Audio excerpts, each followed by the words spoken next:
बिस्मिल्लाहिर्रहमानिर्रहीम। Welcome to chemistry with Kamran Chaudhry. अगर आप इस चैनल पर नए हैं तो इस चैनल को सब्सक्राइब ज़रूर कर दीजिएगा, साथ बेल आइकन को लाजमी प्रेस कर दीजिएगा ताकि आपको आने वाली हर नई वीडियो का नोटिफिकेशन मिलता रहे। बच्चों, हमने प्रीवियस लेक्चर में amino acids are the building blocks of proteins को बड़ा डिटेल के साथ डिस्कस कर लिया था और उससे एक लेक्चर पहले मैंने आपको अमाइनो एसिड्स भी समझाया था कि अमाइनो एसिड्स बेसिकली क्या होता है, ठीक है, या क्या होते हैं।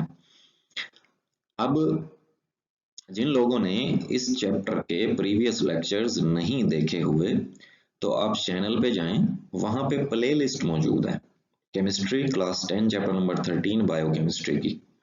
उस प्ले लिस्ट में आपको सारे के सारे इस चैप्टर के प्रीवियस लेक्चर्स मिल जाएंगे, ठीक है।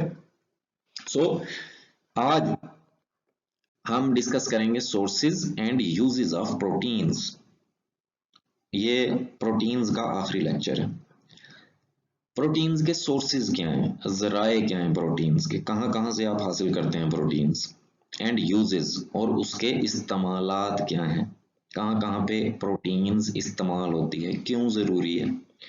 तो ये सारी चीजें आज के लेक्चर में हम लोग डिस्कस करेंगे, तो तुसी पूरा लेक्चर तकना है, ठीक हो गया जी। Directly sources and uses of proteins पे आने से पहले आपको छोटी सी इंफॉर्मेशन दे दूं।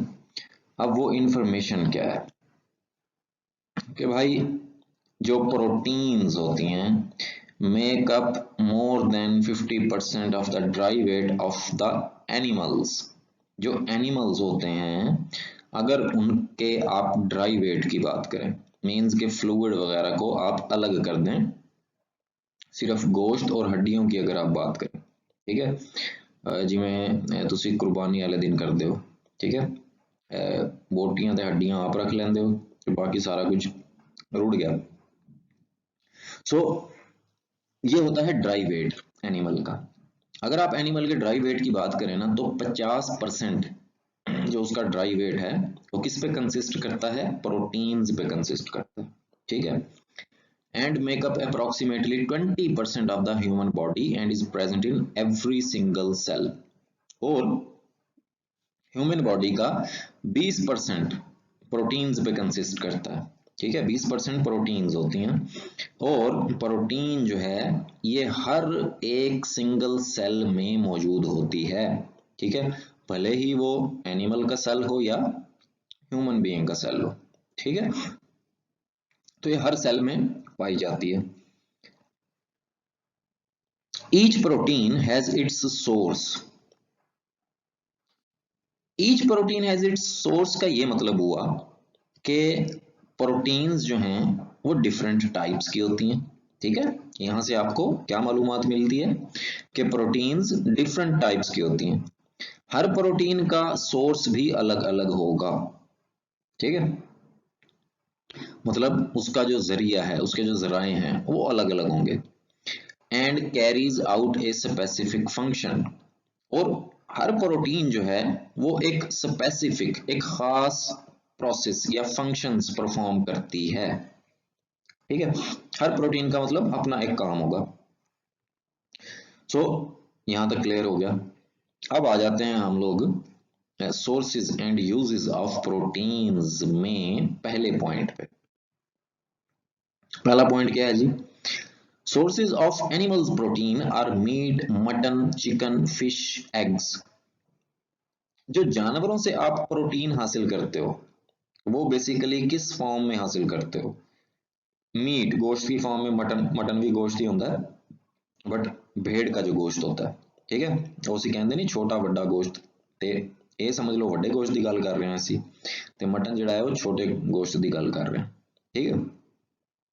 चिकन मुर्गियों का गोश्त, फिश मछली का, एग्स अंडे जिहड़े होंदे ने, ठीक है। एग्स में भी बेसिकली क्या होते हैं, प्रोटीन्स होती हैं। तो हम एग्स को खाते हैं तो इसका मतलब है हम प्रोटीन ले रहे हैं, ठीक है। इसी तरह इसके अलावा जानवरों का ही जो दूध होता है, ठीक है, जैसे गाय भैंसों का दूध, तो उसमें भी प्रोटीन्स होती हैं। These are used as food by human beings. अब ये जो गोश्त, अंडे और दूध की बात कर रहे हैं हम, ये बेसिकली जो इंसान है वो अपनी खुराक के तौर पे इस्तेमाल करते हैं इनको, as they are essential for the formation of protoplasm, क्योंकि ये प्रोटोप्लाज्म की फॉर्मेशन का एक बहुत ही इम्पोर्टेंट समझो हिस्सा है। प्रोटीन की बात कर रहे हैं, ठीक है। अब प्रोटोप्लाज्म क्या है, ज्यादा डिटेल में नहीं जाऊंगा, बट क्योंकि यहाँ पे आ चुका है प्रोटोप्लाज्म का वर्ड, तो यहाँ पे थोड़ा सा आपको मैं रिमाइंड करवा देता हूँ। एनी हाउ जो बायो के स्टूडेंट्स हैं उन्हें ज्यादा बेहतर तरीके से पता होगा। सो प्रोटोप्लाज्म को देख लेते हैं। प्रोटोप्लाज्म क्या होता है? Protoplasm is the living part of the cell. जो सेल होता है ना, उसका जो लिविंग पार्ट है, जानदार हिस्सा जो है उसका, उसको हम प्रोटोप्लाज्म बोलते हैं। विच comprises of different cellular organelles, जो बेसिकली ना सब सेलुलर स्ट्रक्चर्स से मिलकर बना हुआ होता है, ठीक है। जैसे आप कहते हो ना, एटम है, एटम के पार्टिकल्स हैं, फंडामेंटल पार्टिकल्स, इलेक्ट्रॉन, प्रोटॉन और न्यूट्रॉन। मींस के जो एटम है वो इलेक्ट्रॉन, प्रोटॉन और न्यूट्रॉन से मिलकर बना है। इसी तरह से जिन स्ट्रक्चर्स से, जिन चीजों से सेल मिलकर बना हुआ होता है ना, उन्हें सब सेलुलर स्ट्रक्चर्स बोलते हैं, ठीक है। तो ये जो प्रोटोप्लाज्म है, इसमें भी फर्दर सब सेलुलर ऑर्गेनेलीज होती हैं, सब सेलुलर स्ट्रक्चर्स होते हैं, ठीक है। जैसे यहाँ पे ये आपको एक प्रोटोप्लाज्म का स्ट्रक्चर नजर आ रहा है। इसमें आपको नजर आ रहा है cytoplasm, nucleus, ribosome, cell membrane, nuclear membrane. Anyhow, ये बेसिकली सारी की सारी चीजें क्या हैं?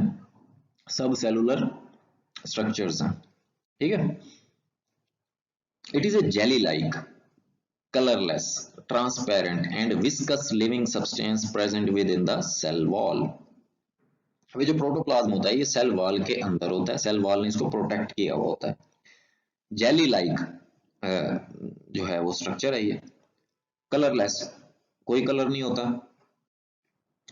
ट्रांसपेरेंट है, ट्रांसपेरेंट आप कोई भी ऐसी सरफेस को बोल सकते हो जिसके आप आर पार देख सकते हैं, ठीक है। एंड विस्कस लिविंग सब्सटेंस, और चिपचिपा जानदार सब्सटेंस है, ये जानदार हिस्सा है, ठीक है, जो कि सेल वॉल के अंदर पाया जाता है। ठीक हो गया। सो यहाँ पे आपको प्रोटोप्लाज्म भी क्लियर हो गया होगा। अब sources and uses of proteins के नेक्स्ट पॉइंट पे आने से पहले हम लोग देख लेते हैं एंजाइम्स को। एंजाइम्स क्या होते हैं, ये क्या बुलाया, क्योंकि नेक्स्ट जो पॉइंट है ना हमारा, उसमें ये यूज होगा वर्ड। एंजाइम क्या होता है? Basically a substance produced by a living organism which acts as a catalyst to bring about a specific biochemical reaction. एक ऐसा सब्सटेंस है जो कि बेसिकली लिविंग ऑर्गेनिजम्स प्रोड्यूस करते हैं, जानदार प्रोड्यूस करते हैं। अब इसका काम क्या है? ये कैटलिस्ट के तौर पे काम करता है, ठीक है। हुन कैटलिस्ट दा ਤੁਹਾਨੂੰ आइडिया होएगा। कैटलिस्ट कोई भी ऐसा सब्सटेंस होता है जो केमिकल रिएक्शन में हिस्सा नहीं लेता, रिएक्टेंट्स या प्रोडक्ट्स के साथ वो रिएक्शन नहीं करता, ठीक है। प्रोडक्ट्स में इसलिए बोल रहा हूं क्योंकि रिवर्सिबल रिएक्शन भी हो सकता है कोई। तो ऐसा सब्सटेंस जो कि केमिकल रिएक्शन में हिस्सा तो लेता है, बट किस वजह से? सिर्फ उस रिएक्शन को तेज करने के लिए, उस रिएक्शन की स्पीड बढ़ाने के लिए हम किसी भी केमिकल रिएक्शन में जो सब्सटेंस यूज करते हैं उसको हम कैटलिस्ट बोलते हैं। वो रिएक्शन नहीं करता, केमिकल रिएक्शन नहीं करता वो रिएक्टेंट्स या प्रोडक्ट्स के साथ। ठीक हो गया। सो लिविंग ऑर्गेनिजम्स की बॉडी में जितने भी रिएक्शंस हो रहे होते हैं उनको बायोकेमिकल रिएक्शंस बोलते हैं, ठीक है। जैसे छोटी सी मैं एग्जांपल देता हूं आपको, डाइजेशन ऑफ फूड, ठीक है। फूड को आप खाते हो ना, सॉलिड फॉर्म में होती है, ठीक है। जैसे रोटी खा रहे हो आप, तो वो बेसिकली एक पूरा उस पर प्रोसेस होता है डाइजेशन का, ठीक है, जिसको आप बेसिकली मेटाबॉलिज्म बोलते हो, ठीक है, तोड़ फोड़ का जो रिएक्शन होता है। तो ये एक बायोकेमिकल रिएक्शन है, ठीक है। सो जिंदा जानदारों की बॉडी के अंदर कोई भी जो केमिकल रिएक्शन हो रहा होता है उसको बायोकेमिकल रिएक्शन बोलते हैं। अब उस बायोकेमिकल रिएक्शन के लिए एज ए कैटलिस्ट जो सब्सटेंस इस्तेमाल होता है उसको हम एंजाइम बोलते हैं। ठीक हो गया बायोलॉजी की जुबान में। सो यहां तक आपको समझ आ गया होगा। अब हम दूसरा पॉइंट देख लेते हैं, sources and uses of proteins. अब देखो, एंजाइम्स आर प्रोटीन्स। अभी हमने देखा कि एंजाइम क्या होता है। अब एंजाइम्स जो होते हैं वो बेसिकली प्रोटीन्स ही होती हैं that are produced by the living cells, जो कि बेसिकली लिविंग ऑर्गेनिजम्स में लिविंग सेल्स प्रोड्यूस करते हैं। ठीक है। दे कैटलाइज, कैटलाइज का मतलब क्या होता है? स्पीड अप करना, एक्सेलरेट करना the chemical reactions taking place in the bodies. अच्छा, ये भी मैंने अभी आपको बताया। ठीक है, कि ये जो एंजाइम्स होते हैं बायोकेमिकल रिएक्शंस के लिए एज ए कैटलिस्ट यूज होते हैं, उनको स्पीड अप करने के लिए, उनको एक्सेलरेट करने के लिए यूज होते हैं। ठीक है। They are highly specific for particular chemical reactions and have extraordinary efficiency in speeding up reactions। अच्छा देखो, एक खास किस्म के एंजाइम जो है ना, वो खास किस्म के केमिकल रिएक्शंस के लिए ही इस्तेमाल होते हैं। ठीक है। अब ऐसा नहीं है कि बॉडी में जितने भी एंजाइम्स प्रोड्यूस हो रहे हैं, हर एंजाइम जो है वो हर तरह का होने वाला केमिकल रिएक्शन को स्पीड अप कर रहा है या एक्सेलरेट कर रहा है, ऐसा नहीं होता। ठीक है। जिस रिएक्शन के लिए जिस एंजाइम की जरूरत होती है वो अपना टास्क परफॉर्म करेगा। ठीक हो गया। सो ये तो हो गया कि they are highly specific for particular chemical reactions. खास किस्म के एंजाइम्स खास किस्म के केमिकल रिएक्शंस के लिए यूज होते हैं, उनको वो स्पीड अप करते हैं, उनको एक्सेलरेट करते हैं। And have extra ordinary efficiency in speeding up reaction. और इनकी इस तरह कह लो कि जो पावर है, इनकी जो ताकत है वो बहुत ज्यादा होती है एक रिएक्शन को स्पीड अप करने के लिए। ठीक है।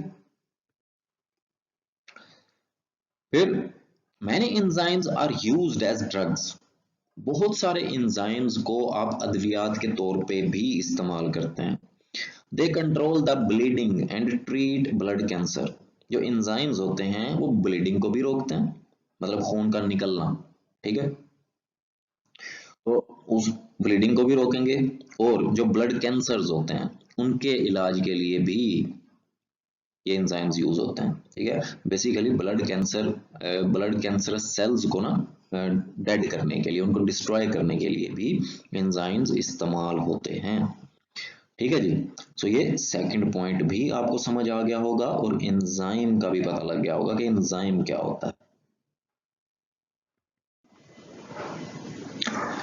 अब sources and uses of proteins में नेक्स्ट पॉइंट को डिस्कस कर लेते हैं। नेक्स्ट पॉइंट क्या है जी? हाइड्स। हाइड्स क्या होती हैं? बेसिकली खालें, जो जानवरों की खालें होती हैं। ठीक है, उनको हाइड्स बोलते हैं। जैसे मैंने यहाँ पे लिखा हुआ है, an animal skin treated for human use.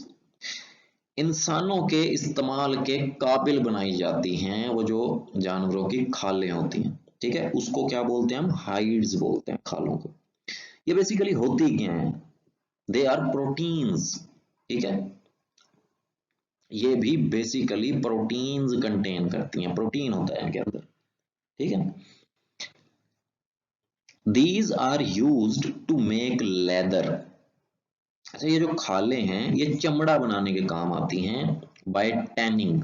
अब टैनिंग क्या होता है? बेसिकली जो जानवर की खाल होती है ना, उसको डिफरेंट प्रोसेसेस से गुजार के ना चमड़े में तब्दील किया जाता है। ठीक है, इस प्रोसेस को बेसिकली हम टैनिंग बोलते हैं। जैसे मैंने यहाँ पे लिखा हुआ है, chemical treatment of raw animal hide. जानवरों की खालें जो कि काबिल इस्तेमाल नहीं होती, जाहिर है। ठीक है, फिर उनको क्या करते हैं? डिफरेंट प्रोसेसेस से गुजारा जाता है। ठीक है, to convert it into leather, चमड़ा बनाने के लिए। फिर उनको फाइनल जो प्रोडक्ट मिलता है आपको जानवरों की खालों से और कुछ प्रोसेसेस के बाद, सो चमड़े से फिर आप बहुत सारा प्रोडक्ट्स बनाते हैं चमड़े के।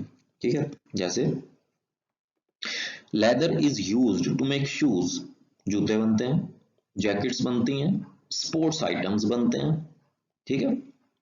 सो या बैग्स वगैरह, तो बहुत सारी चीजें एनी हाउ चमड़े से बनती हैं। और ये सब जो चमड़ा होता है बेसिकली ये क्या होते हैं, जानवरों की खालों का बनता है, ठीक है, जिसको आप हाइड्स बोलते हो। सो ये एक यूज था बेसिकली, ठीक है। पहली चीज तो ये देख लिया आपने, प्रोटीन पाई कहाँ जाती है, तो भाई वो जानवरों की खालों में पाई जाती है। अब उसका यूज क्या है कि भाई उन खालों को ना हम लोग चमड़े में तब्दील कर देते हैं एक प्रोसेस से गुजार के, ठीक है, नंबर ऑफ बेसिकली प्रोसेसेस से गुजार के, जिसको ओवरऑल हम टैनिंग बोलते हैं, ठीक है। और फिर जब चमड़ा बन के तैयार हो जाता है, फिर हम डिफरेंट किस्म के shoes, jackets, bags, sports items, ये सारी चीजें हम बनाते हैं, ठीक है। तो ये वाला पॉइंट भी ਤੁਹਾਨੂੰ क्लियर हो गया होगा। अब हम आ जाते हैं नेक्स्ट पॉइंट पे, sources and uses of proteins के। फोर्थ पॉइंट है, फोर्थ पॉइंट क्या है जी, कि proteins are found in bones, हड्डियों में भी प्रोटीन मौजूद होती है, जैसे मैंने लेक्चर के स्टार्ट में बताया आपको ड्राई वेट का। ऐसा नहीं है कि सिर्फ गोश्त गोश्त को आप ड्राई वेट बोल रहे हो, ठीक है, उसमें हड्डियां भी शामिल होती हैं। तो हड्डियों में भी बेसिकली क्या पाई जाती है, प्रोटीन पाई जाती है, ठीक है। व्हेन बोन्स आर हीटेड, अच्छा जब ना इन हड्डियों को ना आप हीट करते हो, मतलब उन हड्डियों को ना, जानवरों की हड्डियां जो हैं उनको ना आप पानी में डाल दो और चूल्हे पे रख दो, हीट करना स्टार्ट कर दो, ठीक है। तो सरफेस के ऊपर ना आपको एक सब्सटेंस मिलेगा जिसको आप जिलेटिन बोलते हैं, ठीक है। जैसे यहाँ पे मैंने थोड़ी सी आपके लिए एक्सप्लेनेशन लिखी है कि जिलेटिन क्या होता है, बेसिकली इज ए प्रोटीन, ये प्रोटीन ही है basically, obtained by boiling skin and bones with water, खाल को और हड्डियों को पानी में डाल के आप गर्म करना शुरू कर दें, ठीक है। सो सरफेस के ऊपर आपको ना एक सब्सटेंस मिलेगा, ये इस तरह का, जैसे ये एक पिक्चर नजर आ रही है आपको, ठीक है। सरफेस के ऊपर ये एक आपको सब्सटेंस देखने को मिलेगा, एक लेयर बन जाएगी बेसिकली सरफेस के ऊपर, तो वो क्या होगा, जिलेटिन होता है, वो बेसिकली प्रोटीन ही होती है। जनरली ये काउज, गाय जो होती है उसकी हड्डियों और उसकी खाल, एंड पिग्स, और पिग की जो हड्डियां होती हैं और उसकी जो खाल होती है उससे हासिल की जाती है ये। अच्छा इसका इस्तेमाल क्या है, it's commonly used to make capsules, capsules बनाने में इस्तेमाल होती है। कॉस्मेटिक्स, कॉस्मेटिक्स की चीजें, ठीक है, सुर्खी पाउडर, मेकअप शेकअप वाली जड़ियां चीजें होती हैं ना। अब परेशान नहीं होना कभी ये सोच रहे हो कि ले भाई मैं ते मुंह ते पिग दा जिलेटिन ला रही हूँ, ठीक है, या ला रहे हो, ऐसा नहीं होता। एनी हाउ ऑइंटमेंट्स, ऑइंटमेंट्स क्या होते हैं, जो डिफरेंट ट्यूब्स कह लो, जो एक्सटर्नल यूज के लिए नहीं इस्तेमाल होती, ठीक है। जैसे अगर आंख में कोई इशू है या आंख में कोई प्रॉब्लम है, तो आंख के ऊपर वो जो ट्यूब लगाते हो आप, ठीक है, जैसे पॉलीफैक्स हो गई, ठीक है ना, ये नाम सुना होगा आपने, अक्सर घरों में इस्तेमाल होती है। एंड फूड्स, और इसको खाने के तौर पे भी इस्तेमाल किया जाता है, ठीक है। जाहिर है हम लोग काऊ की हड्डियों और काऊ की खाल से जो बना हुआ जिलेटिन है उसको तो खा सकते हैं, ठीक है, वो तो हराम नहीं है, वो तो हमारे लिए हलाल है। बट बहुत सारी कंट्रीज में ये पिग्स से, जो पिग्स की हड्डियों और पिग्स की खाल से जो जिलेटिन मिलता है ना, वो डिफरेंट फिर फूड में शामिल करके खाया जाता है, ठीक है। और जिलेटिन का क्या यूज है, gelatin is use to make bakery items, ठीक है। ये जो बेकरीज पे आपको केक वगैरह या डिफरेंट किस्म के आइटम्स आपको नजर आते हैं जो आप खरीदते हो, उनको खाते भी हो, तो वो बेसिकली उनकी प्रिपरेशन में भी जिलेटिन इस्तेमाल किया जाता है, ठीक हो गया। सो ये तो था जी fourth point of sources and uses of proteins का। नेक्स्ट और आखिरी पॉइंट क्या है sources and uses of proteins का, कि जी प्लांट्स जो होते हैं ऑल्सो सिंथेसाइज प्रोटीन्स। प्लांट्स भी बेसिकली ना प्रोटीन्स सिंथेसाइज करते हैं, प्रोटीन्स बनाते हैं। किस शक्ल में? सच एज पल्सेस, जो दालें होती हैं, बीन्स फलियां होती हैं जो, या बीज कह लो, ठीक है। तो these are used as food, जिनको हम बेसिकली खुराक के तौर पे इस्तेमाल करते हैं, ठीक है। और जिस तरह डिफरेंट किस्म की जो दालें हैं, हम मैनू तो सारे नाम ही नहीं याद आते, मसूर दी दाल, माश दी दाल, मूंग दी दाल, पता नहीं केड़ी केड़ी दालें होंगी ना, ठीक है।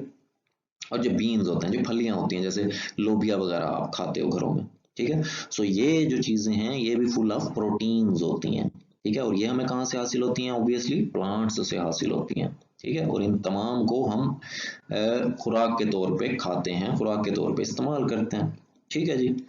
सो ये तो थे मेरे पुत्र sources and uses of proteins. Hopefully lecture आपको पसंद आया होगा। फिर भी अगर आपका कोई क्वेश्चन है तो आप नीचे कमेंट सेक्शन में मुझसे पूछ लिया करें, ठीक है। अगर आपको वीडियो पसंद आई है, चैनल को भाई सब्सक्राइब जरूर कर लेना, वीडियो को लाइक कर दिया करें, शेयर कर दिया करें अपने फ्रेंड्स सर्कल में। Thank you so much.